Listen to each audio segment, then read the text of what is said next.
Hello, my name is Benjamin Hart. I'm an American attorney and the managing director of Integrity Legal here in Bangkok, Thailand. As the title of this video suggests, we are discussing this Bitcoin to Baht scheme and how, in my mind, this is just trying to roll out this digital wallet totalitarian token scheme under a different guise. I thought of making this video after reading a recent article in the Bangkok Post, bangkokpost.com. Article is titled Bitcoin to Baht Digital Asset Sandbox and Offing for Foreign Tourists. Let me be clear. I've talked about Bitcoin in the past. I, much like Dave Collum, he's a commenter, kind of a Twitter guy. I think he's going to have an interview with Tucker Carlson airing relatively soon, but he does a lot of podcasts. He's also a professor of organic chemistry at Cornell University. He talks about Bitcoin in much the same vein as I talk about it, which is there's something to it, but I don't exactly understand everything about it, and for that reason, you know, I'm not this gung-ho person that Bitcoin's going to save the world. I'm not anti-Bitcoin. I think that there are a lot of promising things about it, but I'm not one of those folks that's just sort of gung-ho about every aspect of it. Now that said, I also want to be clear though, this video is not here to criticize anything to do with Bitcoin per se. It's this mechanism for changing over Bitcoin into Baht to use it here in Thailand that has me very concerned. And I get into some deeper dive sort of analysis on this stuff in our paid news service. For those who are interested in that, you can email us media@integrity-legal.com, where we get into the ins and outs of the, expat land, different things like this, payment options, banking, taxation, how it all impacts the average expat here in Thailand and greater Southeast Asia.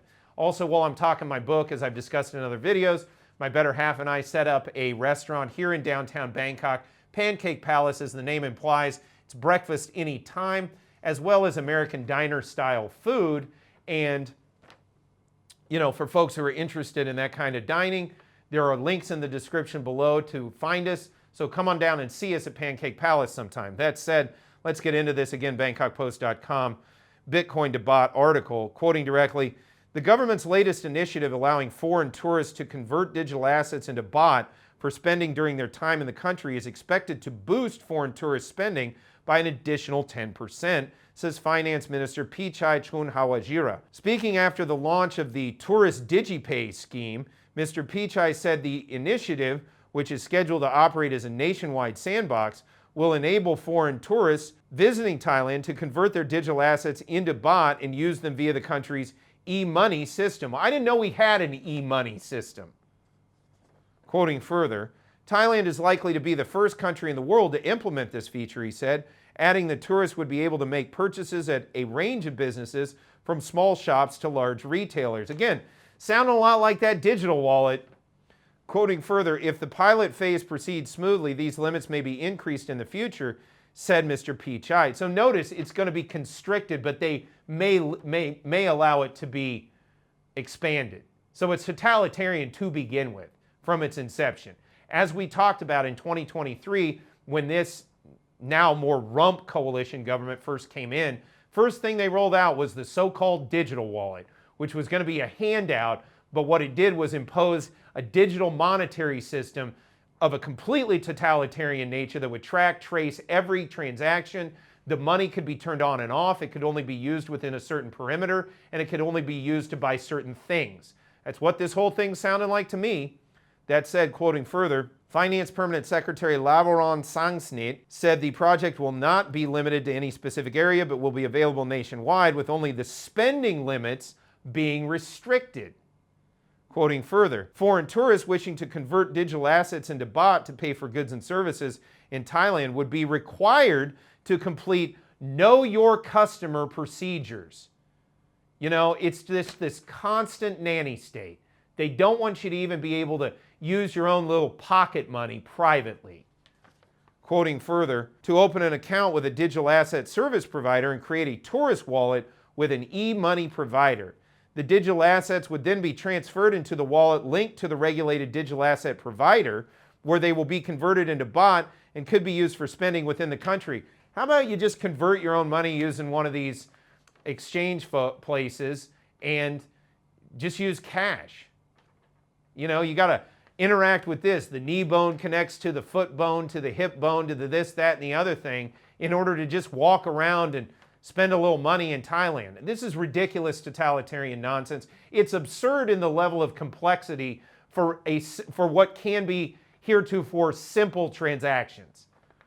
Quoting further, for general merchants accepting payments via the tourist wallet, the process would be almost identical to Thai consumers using such e-wallets today. Ms. Pornanong added that the tourist wallet spending limits would be set at 50,000 baht a month, so you can only use 50,000 baht a month.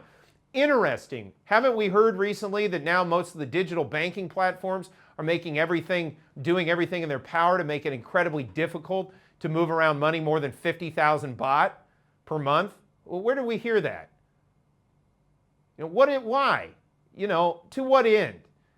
And it's destroying the economy here because the liquidity, the velocity of money is being slowed down.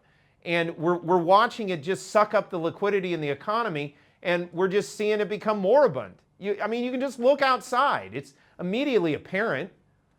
That said, quoting further, for small merchants and up to 5,000 baht a month for merchants that complete Know Your Merchant procedures, totaling a maximum of 550,000 baht. Why would you even use this?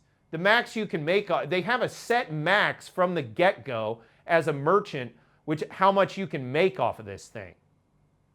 Quoting further, this means that foreign tourists could exchange digital assets for baht in the e-wallet up to 550,000 baht, she added. So again, again, this isn't a critique on Bitcoin itself. It's just, hey, let's create this totalitarian system that will place all of these extra obstacles, roadblocks, annoying little processes you have to go through to know your customer in order to undertake basic financial transactions here in the Kingdom of Thailand.